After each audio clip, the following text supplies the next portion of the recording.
Queridos irmãos, nós vamos iniciar o estudo bíblico desta noite e eu quero falar sobre este tema, o poderoso testemunho da reunião dos crentes.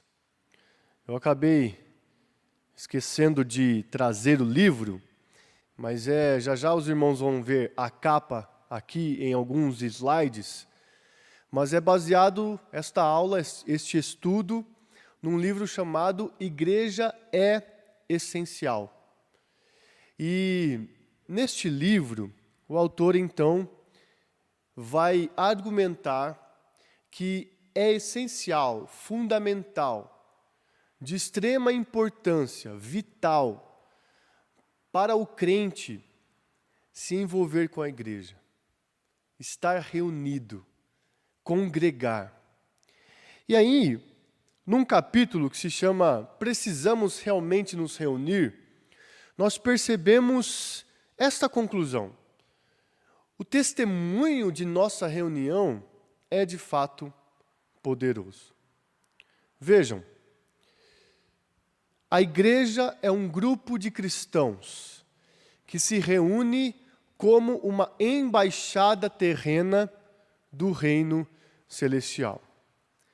Irmãos, o que acontece quando uma igreja, ou melhor, quando um grupo de pessoas se reúne? Grupos são poderosos. Quando grupos de pessoas se reúnem em torno de uma ideia, isso vira um movimento, vira uma força. E aquele ditado nos é deixado claro: o todo é melhor do que as partes. Perceba, o ser humano ele é muito mais tendencioso a concordar ou discordar, dependendo do ambiente onde ele se encontra.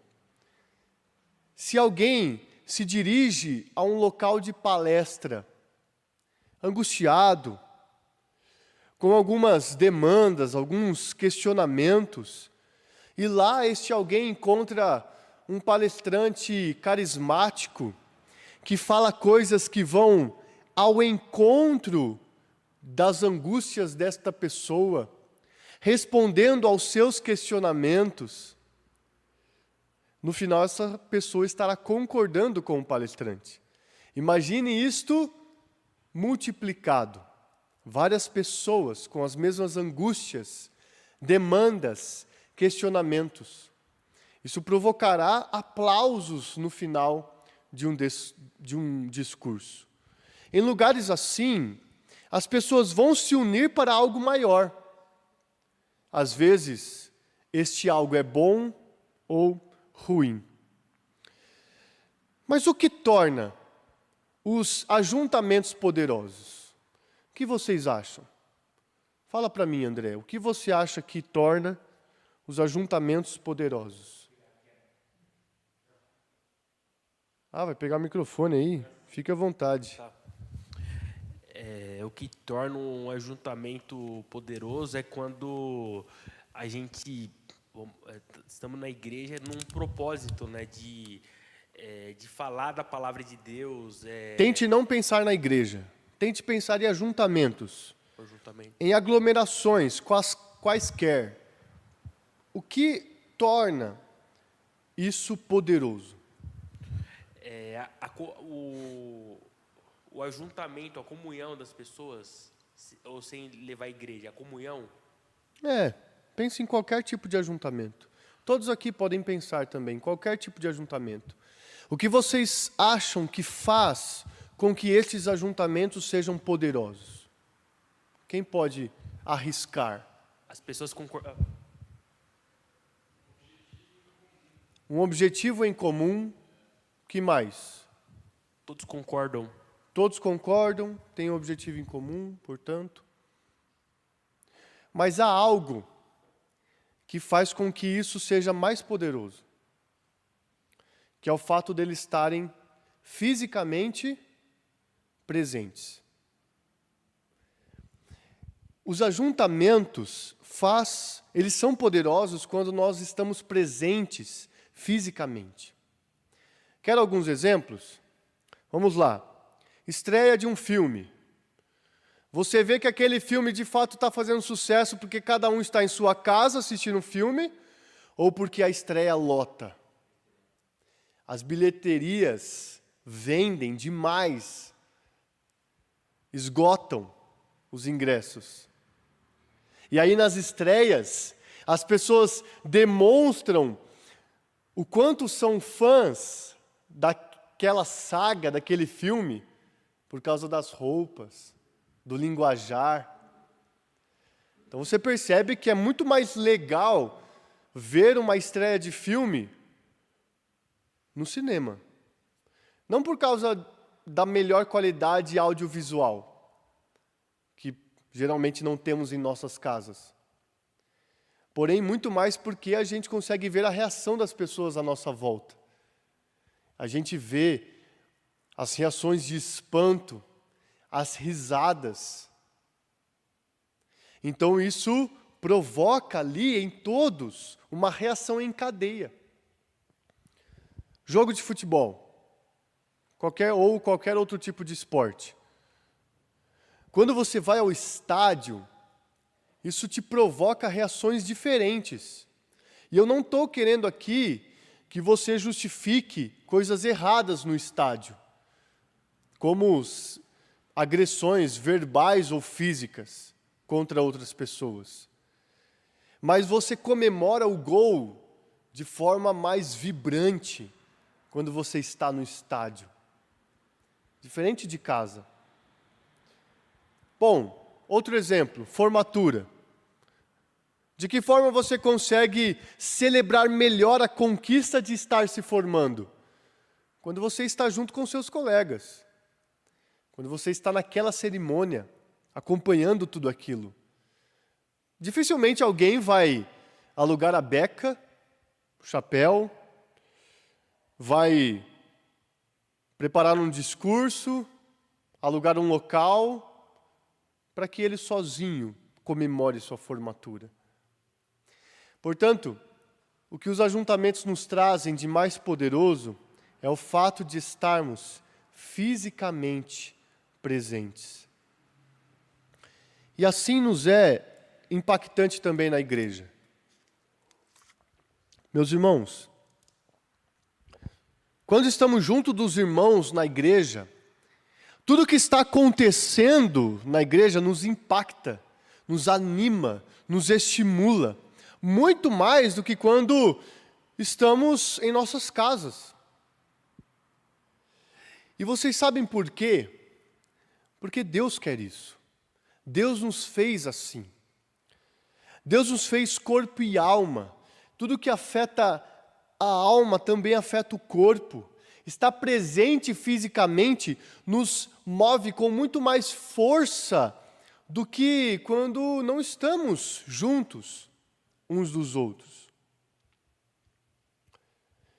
E os ajuntamentos, eles são poderosos, dito isto, não somente para nós que viemos para nos ajuntar, para todos que vêm se juntar aqui, mas também para os que estão lá fora.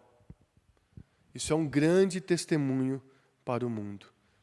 Você já passou a pé ou de carro e viu uma multidão de pessoas reunidas e ficou curioso para saber do que se tratava? Às vezes você esticou o pescoço para saber o que era, parou o carro, reduziu a velocidade para tentar perceber do que se tratava. Porque, de fato, ajuntamentos chamam a atenção de quem está passando por perto. Eles são poderosos de fato. Nós temos 3 pontos no estudo de hoje. O primeiro deles é este aí. Igrejas se reúnem e são reuniões.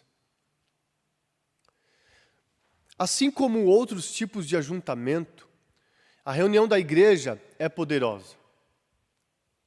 E se estamos aqui, como foi dito, em concordância, com um objetivo em comum, isso vai nos moldar igualmente a todos nós.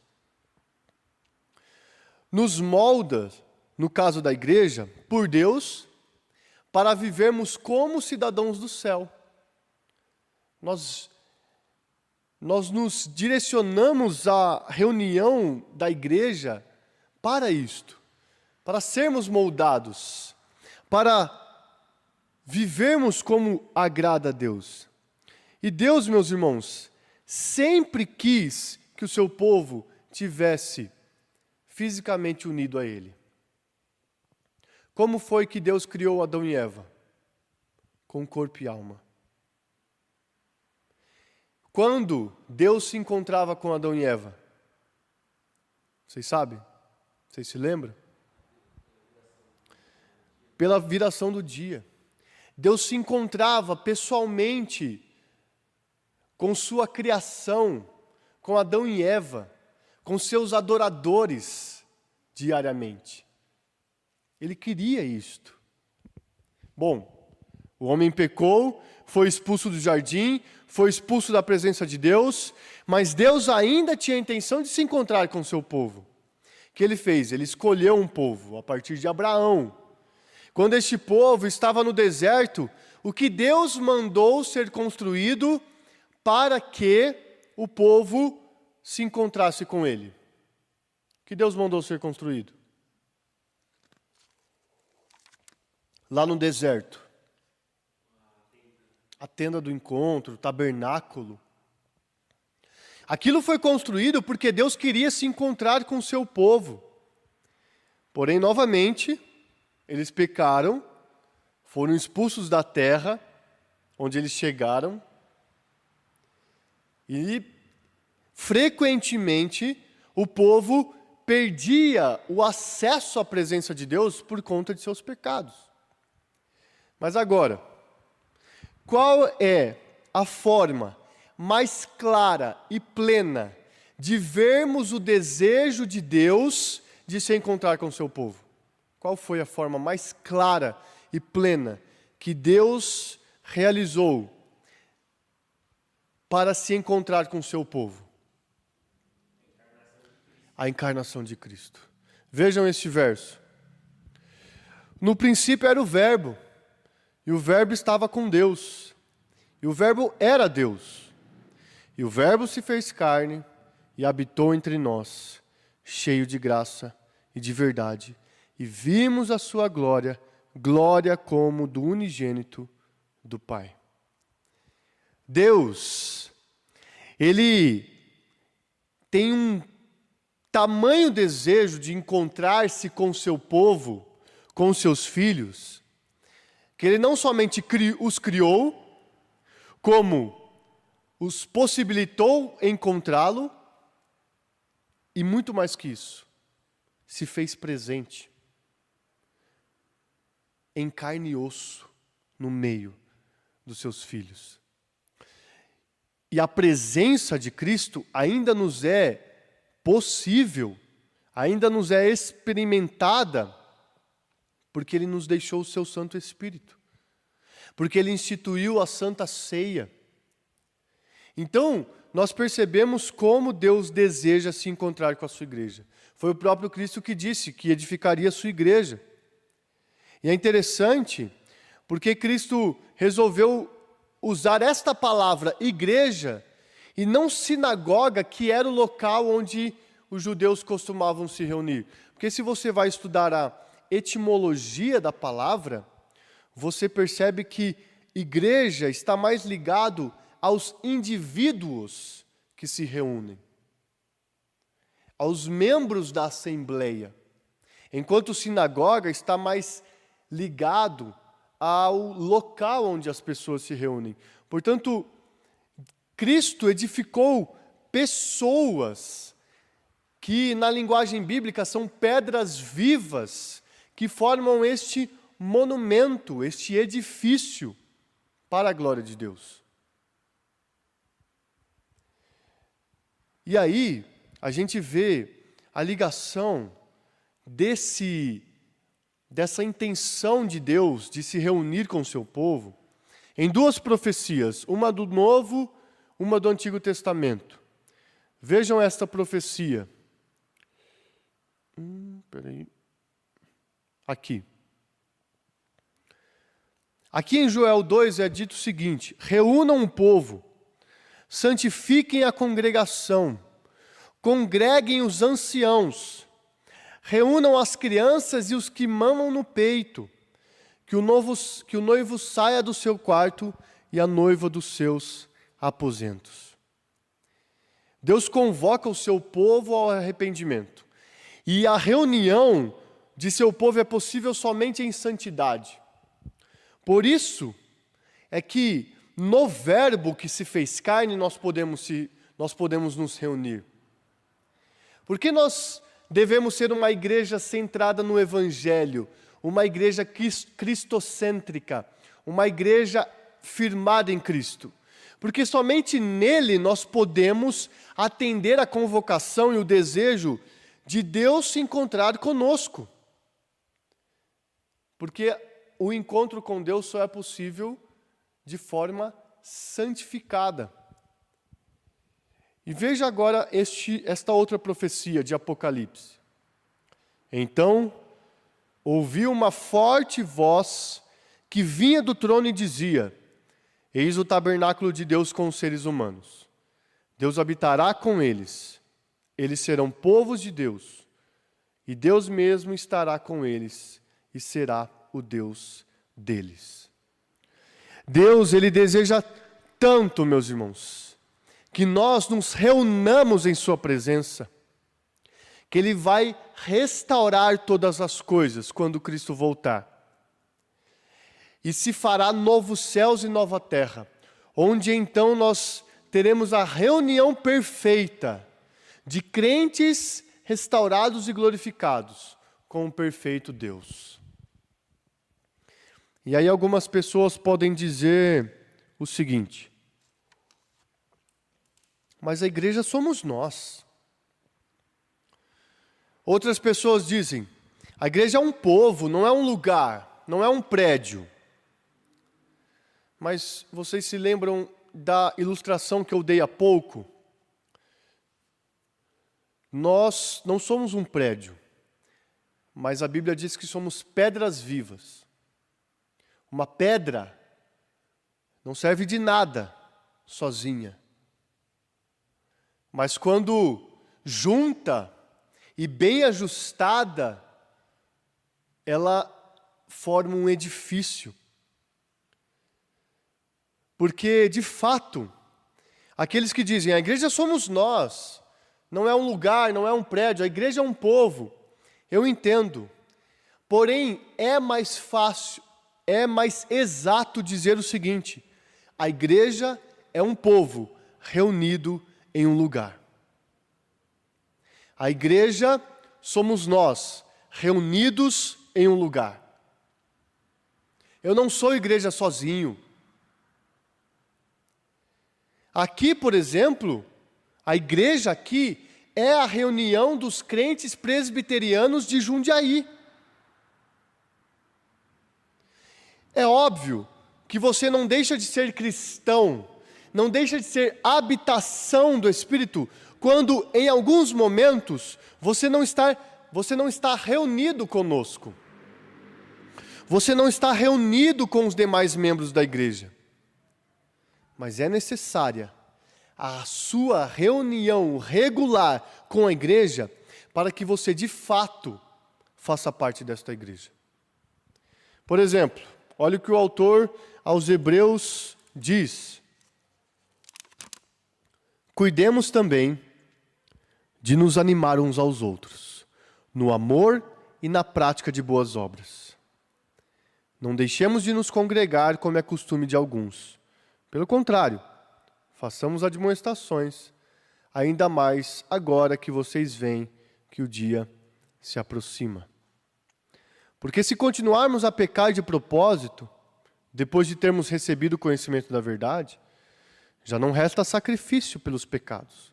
Pelo contrário, resta apenas uma terrível expectativa de juízo e fogo vingador, prestes a consumir os adversários. Quando nos reunimos, de forma poderosa, nós vamos nos animar uns aos outros para que vivamos na prática de boas obras. Nós vamos crescer em santificação. Porque como vamos crescer em santificação se eu não me reunir com as pessoas que procuram crescer em santidade? Por isso a exortação é: não deixe de ir à igreja. E a palavra aqui, ela é tão séria que o autor aos Hebreus, ele deixa claro: se você continuar pecando, por favor, meu irmão, pode colocar aqui dentro. Obrigado. Que se você não se reunir, você vai continuar pecando de propósito. Então, olha o que o autor deste livro, Igreja é Essencial, Jonathan Leeman, ele escreveu esse capítulo, ele disse: não é que ir à igreja faz de você um cristão. A questão é que frequentar a igreja é o que os cristãos fazem. Isso demonstra que o Espírito de Cristo está em nós e, portanto, desejamos estar com o povo de Cristo. Bom, meus irmãos, aos domingos de manhã, me parece que não é um problema a frequência aqui nesta igreja, não é verdade? Os irmãos vêm aqui, os bancos estão lotados, por vezes é necessário colocar cadeiras, e de fato não tem sido um problema a quantidade de pessoas que aqui estão. Mas o segundo ponto vai nos alertar em relação ao propósito pelo qual devemos nos reunir aqui. De fato, continuem se reunindo. Continuem firmes no propósito de estarem aqui fisicamente presentes. Agora muito mais, com muito mais assiduidade, diante daquilo que nós aprendemos neste primeiro ponto.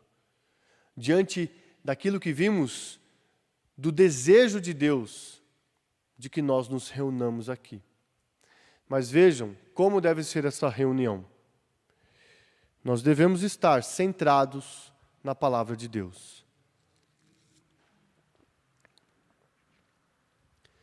O que mais anima você a vir aqui?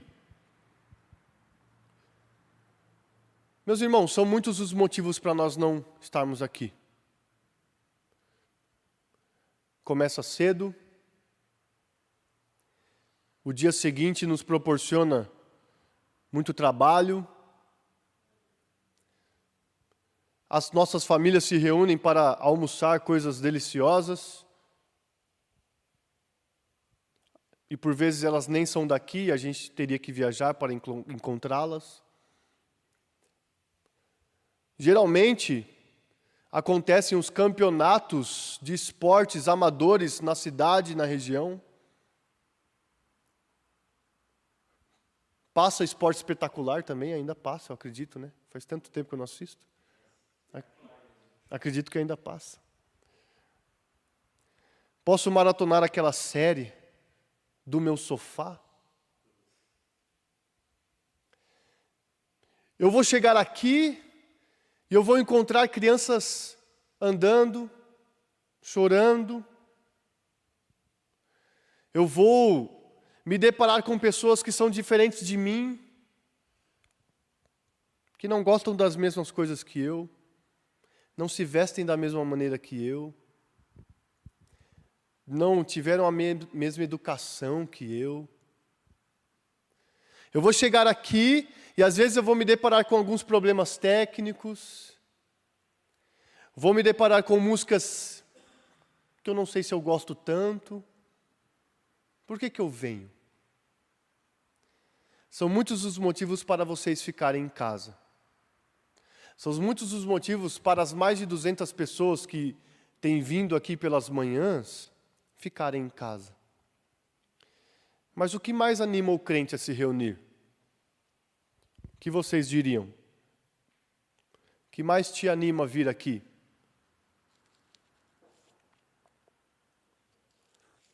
precisa do microfone não, pode... Comunhão. Palavra de Deus. Exatamente isso.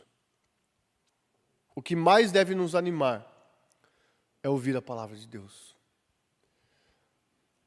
Diferente de qualquer outro ajuntamento, o que a gente faz aqui é ouvir a palavra de Deus. É nos submeter à vontade do Senhor. Nós ouvimos Deus falando por meio de sua palavra aqui. E aí, nessa reunião, nós seremos moldados, e muito mais que isso. Os não crentes podem ser convencidos de seus pecados ao ouvirem a palavra de Deus. Olha o que está dito neste verso. Se todos profetizarem e entrar ali um não crente ou um não instruído, ele será convencido por todos e julgado por todos. Os segredos que ele tem no coração se tornarão manifestos, e assim, prostrando-se com o rosto em terra, adorará a Deus, testemunhando que Deus está de fato no meio deles. Profetizarem aqui nada mais é do que ensinarem as Escrituras. E claro que isso não precisa acontecer num culto apenas, mas isso pode levar um tempo, há um processo envolvido nisso. E a palavra de Deus nos diz que quando a palavra de Deus é pregada, os não instruídos, os não crentes, eles podem ser convencidos de seu pecado, de sua rebeldia contra Deus e decidir seguir a Deus, pela graça de Deus que mudou o seu coração. E assim será demonstrado que Deus está no meio desta igreja. Ah, meus irmãos, durante a pandemia, foi lamentável nós não podermos nos reunir. Isso afetou demais a igreja. Foi muito ruim nós não podermos estar aqui tendo conversas edificantes, tendo este ajuntamento poderoso. E continuará sendo ruim para os crentes se estes não estiverem decididos de frequentar assiduamente as reuniões da igreja. Porque é aqui, com as conversas edificantes, sendo transformados pela palavra, que nós vamos ser preparados para combatermos as más conversações no trabalho, na escola, entre os familiares não crentes, combater os maus ensinamentos que nós vemos nos noticiários, nas séries, nos filmes. Porque já é difícil se desvencilhar das constantes iniciativas do pecado e do diabo e do mundo. Quanto mais se nós não nos reunirmos. E é aqui, meus irmãos, por exemplo, que nós obedecemos a este tipo de mandamento. Os mandamentos da mutualidade cristã. Edifiquem-se uns aos outros, ensinem uns aos outros, encorajem uns aos outros, aconselhem-se uns aos outros, falem entre vocês com salmos, hinos e cânticos espirituais uns aos outros. Esses mandamentos são cumpridos aqui. Esses mandamentos são cumpridos quando nos reunimos fisicamente, tendo o centro do nosso relacionamento, a palavra de Deus. A palavra de Deus. Como irmãos em Cristo, nós devemos nos reunir aqui com um coração consciente de que, enquanto eu estou vendo cada um de vocês, enquanto nós estamos vendo uns aos outros, nós não vamos nos distanciar tanto. E enquanto eu estou me reunindo fisicamente, eu vou me distanciar do sentimento de que eu não devo prestar contas a ninguém. Aquele que simplesmente fica com a frase, igreja somos nós, igreja igreja sou eu, está errado, pois nós só somos igreja quando estamos de fato reunidos. E se eu sou igreja, é porque eu faço parte de uma igreja centrada na palavra. Esse ponto sobre a centralidade na palavra nos faz entender que quando eu me reúno aqui com os demais cristãos, com os demais filhos de Deus, eu não estou me reunindo aqui para assistir algo, para ser entretido ou para ser atendido. Se eu entender isto, se eu entender que o propósito não é eu ser atendido e entretido, ou vir aqui assistir, eu vou de fato cultuar ativamente. E aí eu vou parar de fazer reclamações, como acerca das músicas, acerca de questões secundárias da igreja, de organização, de disposição.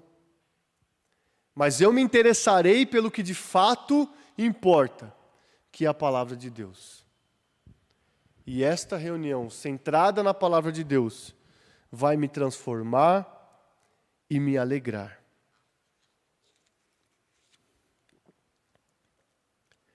Bom, na introdução nós vimos que ajuntamentos são poderosos.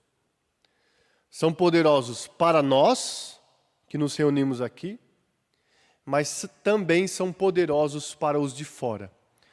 E é sobre isso que diz este último ponto do nosso estudo.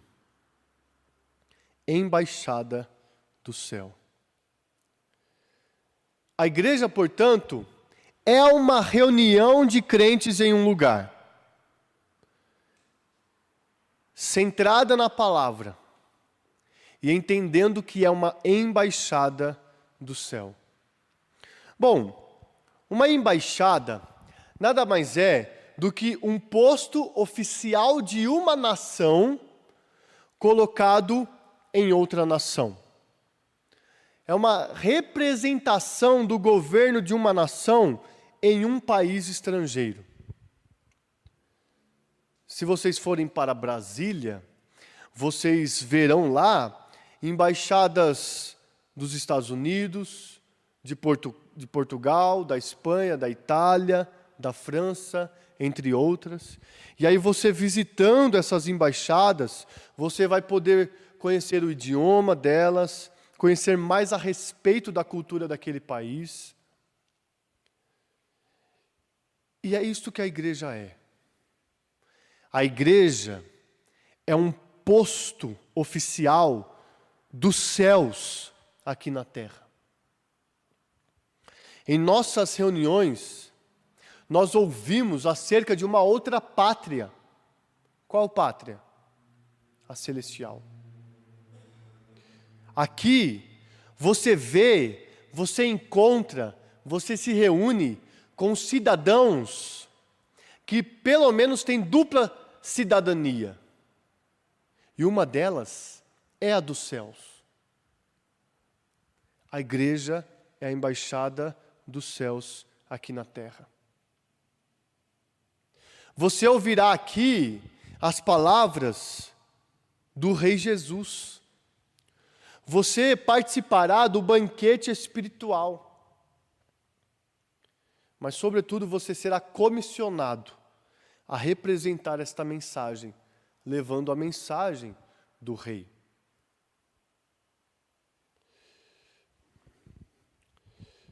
E aí, este último ponto também deve levar a todos nós que nos reunimos aqui dominicalmente, para fazer com que nossa reunião não seja inútil, vã ou infrutífera. Mas ao percebermos que somos uma embaixada do céu, e que aqui ouvimos acerca de outra pátria, de outra cidadania, de outro rei, nós vamos então representarmos esta pátria, levarmos esta cidadania, falarmos deste rei lá fora. É isso que Paulo diz aos Coríntios. Somos embaixadores em nome de Cristo, como se Deus exortasse por meio de nós. E aí vocês vão perceber, meus irmãos, que a nossa reunião aqui, ela tem um dia e local definidos, e horário também, mas o fruto dela é duradouro. O que nós levamos daqui, de fato vai sair deste ambiente e vai envolver a nossa vida, atingir as pessoas com quem nos encontramos, e então levarmos a palavra do nosso Rei em todos esses lugares. O apóstolo Paulo ele disse, nós somos embaixadores em nome de Cristo. O embaixador, ele não fala a respeito de si mesmo. Ele não fala as coisas que ele acha correto dizer, mas ele representa seu rei, ele representa sua nação, seu país, sua cidadania estrangeira. E aí, o autor do livro, ele vai encerrar este capítulo dizendo o seguinte: nossas assembleias são meramente sinais e prenúncios daquela futura Assembleia Celestial. Assim como os pequenos pedaços de pão que recebemos na ceia do Senhor são sinais de um banquete celestial. No entanto, nosso desejo é indicar a você o coração do céu, que é o próprio Cristo. Ele nunca peca ou decepciona. A boa notícia é que pecadores como você podem se juntar a nós nesse empreendimento, se você apenas confessar seus pecados e segui-lo.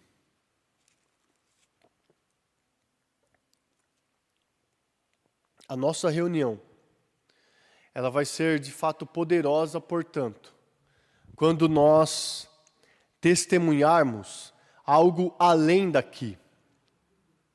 Quando a nossa reunião imperfeita for um prenúncio daquela perfeita. Quando a nossa comunhão com o corpo e o sangue de Cristo for um prenúncio do banquete espiritual que nós desfrutaremos durante toda a eternidade. Quando nós de fato buscarmos sermos embaixadores de Cristo aqui. Meus irmãos, que a constante e lotada reunião que temos presenciado aqui não seja infrutífera, tampouco centrada em qualquer outra coisa que não a palavra de Deus. Mas que de fato, ao nos reunirmos aqui, saiamos com o conhecimento necessário para representarmos nossa pátria, nosso rei. E busquemos sempre a centralidade da palavra em nossa vida, para que nós desejemos isto, queiramos com toda a nossa força, coração, alma e mente, conhecer o Senhor, e assim resultará em uma vida que não reclamará tanto das coisas secundárias que acontecem em nosso meio. Que Deus nos abençoe, para que de fato sejamos uma igreja vibrante, uma igreja centrada na palavra, uma igreja frutífera.